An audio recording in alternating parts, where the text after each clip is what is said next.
有冇人可以教我點樣可以令到我男朋友唔好再當我係個智障？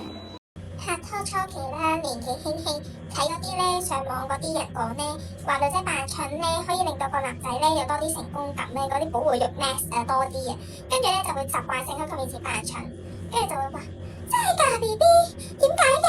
你好叻啊！我呢一個舉動就令到佢覺得自己真係好撚醒，就覺得我真係好撚蠢。然後咧，而家咧只要一有啲學術少少嘅嘢咧，佢就會話你明唔明㗎？你咁蠢，你肯定唔知你講緊啲乜啦。what the fuck？假假地都係個大學生咯，點會真係唔知啊？屌你個閪！今日我真係忍唔住啦，我同佢講，其實咧 BB 啊，你知唔知咧？我成日喺你面前都係扮蠢嘅啫。其實啲嘢我真係知㗎，只不過諗住扮蠢，你可以錫我多啲啫嘛。然之後你哋知唔知佢講咩啊？屌你咁撚蠢，使閪扮咩？有冇 brother sister 可以幫我解決到呢個殘局啊？我真係唔知我可以點樣 do 啦而家。